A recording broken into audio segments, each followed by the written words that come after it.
انسان کی روح اس وقت خوش ہوتی ہے جب روح پہ بوجھ ڈالا جائے، روح باڈی بلڈنگ کرے، روح جاگنگ کرے، روح ویٹ اٹھائے، اور یہ ٹینشنوں کے ویٹ ہے جو روح اٹھاتی ہے.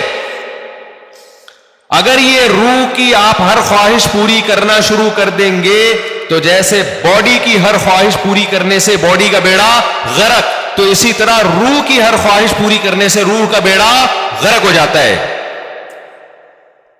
سمجھ میں نہیں آ رہی میرا خیال ہے بات؟ تو اپنی خواہشات کے خلاف چلنا سیکھیں. ہاں، ہر خواہش کی مخالفت نہیں. جیسے آپ نے باڈی، جب جو لوگ جم جاتے ہیں ویٹ اٹھانے کا دل کرتا ہے کیا؟ نہیں کرتا نا، بس جسم پہ بوجھ ڈال کے اٹھا رہتے، تبھی وہاں کی آوازیں بھی آ رہی ہوتی ہیں. اگر مزہ آ رہا ہوتا تو ویٹ اٹھاتے واہ واہ واہ ہنسی آ رہی ہوتی. ایسا تھوڑی ہے. تو اسی طرح یاد رکھیں، ہاں ویٹ حد سے زیادہ اٹھائے گا تو باڈی خراب ہو جائے گی. اسی طرح روح پہ جب بوجھ حد سے زیادہ پڑ جاتا ہے تو پھر روح خراب ہونا شروع ہوتی ہے. لیکن یہ اللہ کی رحمت ہے کہ اس نے ہماری روح پہ حد سے زیادہ بوجھ ڈالا ہی نہیں ہے. اگر اللہ کہہ دیتا 24 گھنٹے کے روزے رکھو پورے رمضان، اور سحری میں صرف 10 منٹ کھانے کی اجازت ہے، 23 گھنٹے 50 منٹ بھوکے رہنا ہے، 10 منٹ کیا کرنا ہے؟ کھانا کھانا ہے، تو شاید یہ ہماری طاقت سے زیادہ بوجھ ہم پہ ڈال دیا جاتا. مرتے پھر بھی نہیں، اتنی جلدی مرتا نہیں ہے آدمی بھوک سے، یاد رکھو. لیکن یہ ممکن ہے کہ ہم پہ ہوتا نہیں ہم سے. ما جعل علیکم فی الدین من حرج، اللہ کہتے ہیں اعتدال سے بوجھ ڈالا ہے. اللہ کہہ دیتا 50 نمازیں پڑھو تو پڑھنی پڑتی کہ نہیں پڑھنی پڑتی؟ کتنی ٹینشن والا کام ہو جاتا بھائی، کتنی ٹینشن والا کام. اللہ میاں نے 5 رکھی، اور وہ بھی دن کے 2 کناروں پر رکھ دی 2 نمازیں، اور صرف عصر اور مغرب ایسی ہیں جو جلدی جلدی آتی ہیں، ورنہ بڑا فاصلہ ہے ان 2 نمازوں کے درمیان.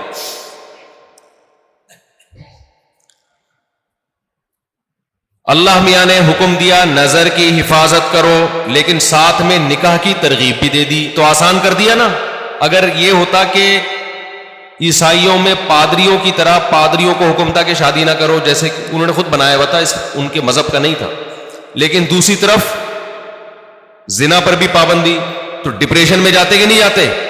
اللہ میاں نے کہا بھائی نظر کی حفاظت کرو، اور یہ بھی ہمارے فائدے کے لیے. اگر اللہ حکم دیتے نظر کی حفاظت نہ کرو لیکن صرف زنا سے بچو، تو زنا سے بچنا بہت مشکل ہو جاتا. کیونکہ جو برائیوں میں پڑتے ہیں نظر کی حفاظت نہیں کرتے، ان کے لیے زنا آسان ہو جاتا ہے، اور جو نظر کی حفاظت کرتے ہیں ان کے لیے زنا مشکل ہوتا ہے. تو یہ بھی ہمارے فائدے کے لیے حکم دیا کہ بھئی ایسا کام ہی مت کرو کہ اس کی طرف تمہاری برائی کی طرف توجہ جائے تمہاری. اللہ میاں نے حکم دے دیا ماں باپ کی اطاعت کرو، فرما برداری کرو، لیکن اس کی بھی ایک لمٹ رکھ دی، ایک حد رکھ دی. یعنی کوئی ایسا حکم نہیں ہے جو ایسا بوجھ ہم پہ ڈالا جا رہا ہو جو ہمارے بس میں ہو ہی نہیں. سود کو حرام قرار دے دیا، لیکن مزاربت اور شرکت کو جائز قرار دے دیا. آپ کسی کو لون دے کے متعین نفع لیتے ہو کہ 1 لاکھ پہ 2,000 روپے 5,000 حرام ہے، لیکن ایسا نہیں کہ پابندی لگا دی. اللہ نے کہا یہی 1 لاکھ روپے دو، جو پروفٹ ہوگا اس میں شرکت کر لو.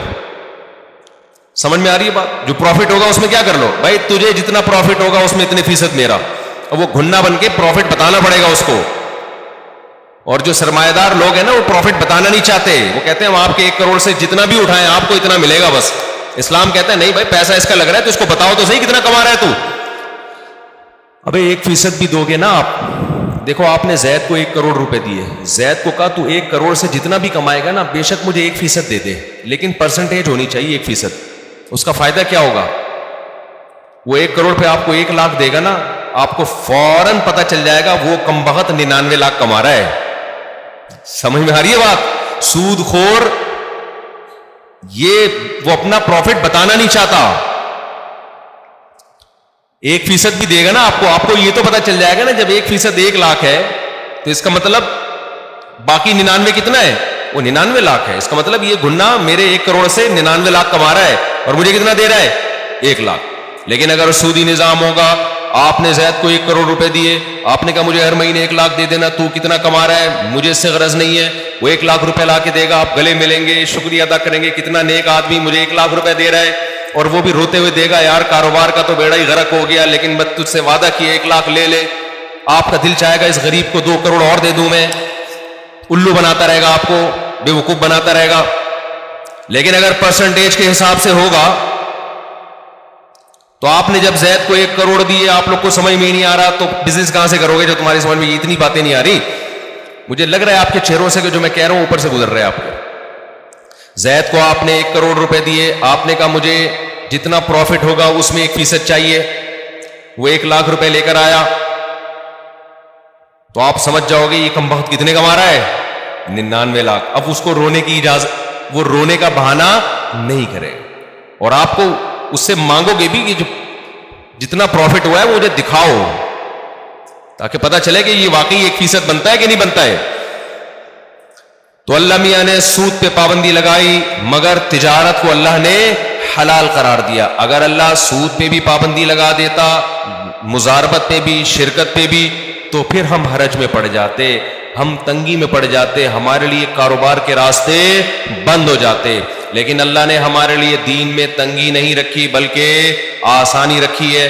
سمجھتے ہو کہ نہیں سمجھتے ہو؟ تو اسی طرح اللہ میاں نے لیکن بوجھ ڈالا ہے ہمارے اوپر. یہ نہیں کہا کہ بالکل فری سٹائل کی زندگی گزارو گے, کوئی ٹینشن ہی نہیں ہوگی. یہ کامیابی نہیں ہے, ٹینشنیں اٹھانی پڑیں گی.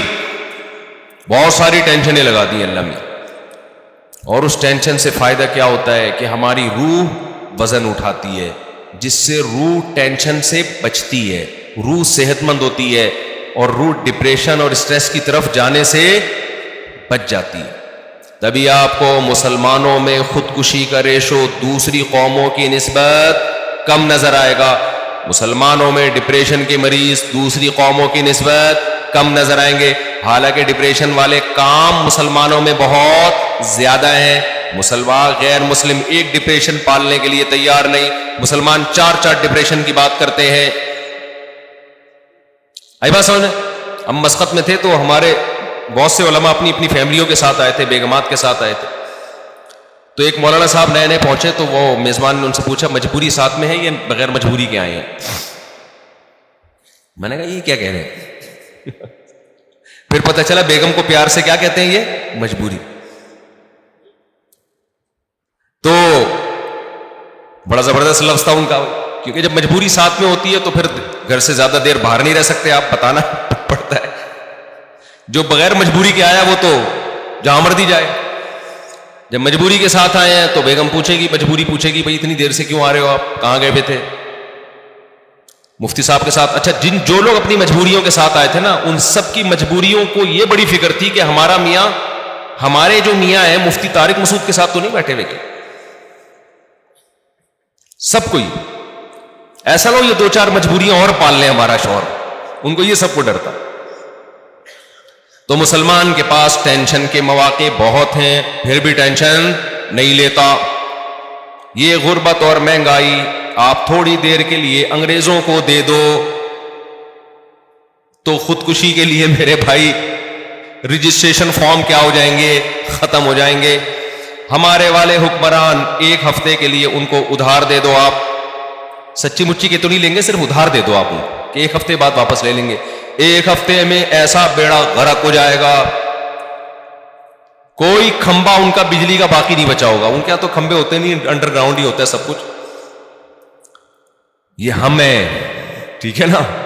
ڈالر کہاں سے کہاں پہنچ گیا, میں تو کبھی سوچتا ہوں تو تھوڑا ڈپریشن شروع ہو جاتی ہے, پھر میں سوچتا ہی نہیں کہ مریں گے تو ویسے ہی سب کیا ہو جائے گا, ختم. ہمارے تو اصل آخرت ہے نا. جو دیکھو دال پانی اللہ نے جو موٹی موٹی ضرورتیں وہ تو اللہ ویسی پورے. اور پاکستان کا تو حال ایسا ہے کہ بچپن سے سنتے آ رہے ہیں کہ بینک کرپٹ ہونے جا رہا ہے. پاکستان کا ایسا اللہ کے ساتھ اللہ کا معاملہ ہے, بچپن سے مہنگائی بڑھ رہی ہے. مجھے یاد ہے وہ دور میں بہت چھوٹا تھا, روٹی 4 آنے کی ملتی تھی, 1 روپے کی 4 روٹیاں. جب 8 آنے کی ہوئی تو سب چیخ اٹھے کہ روٹی ڈبل ہو گئی بھائی. 1 روپے کی 4 روٹیوں کے بجائے اب 1 روپے کی کتنی ملیں گی؟ 2 روٹیاں. لوگ چیخ اٹھے تھے مہنگائی بڑھ رہی ہے. پھوڑنا اسی حساب سے لگا ہوا تھا اسی. پھر روٹی 1 روپے کی ہوئی, پھر 5 روپے کی ہوئی, پھر 10 روپے کی ہوئی, اب پتہ نہیں کتنے کی چل رہی. 35. استغفر اللہ. میرے یہاں مہمان آتے ہیں نا تو چائے منگواتا ہوں میں ہوٹل سے. اب ہمارے دماغ میں وہ چند سال پہلے کی چائے تھی, پتہ نہیں 10 روپے کا کپ تھا, 15 روپے کا کپ تھا.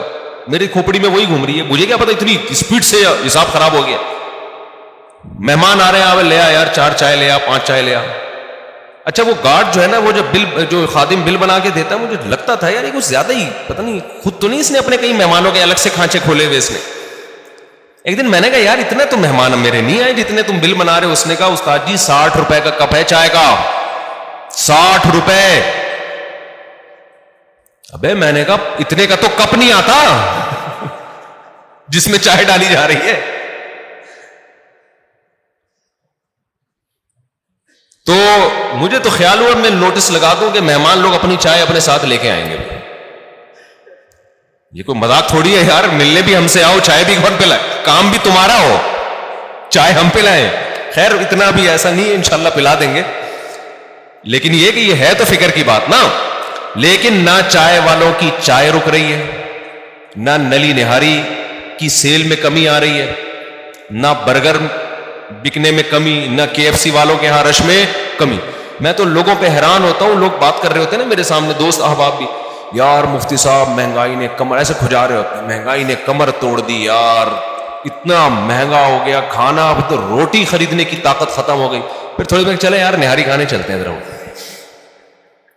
چلے مجھ صاحب نلی نہاری کا پروگرام ہو جائے. یہ ہر ایک کا حال ہے.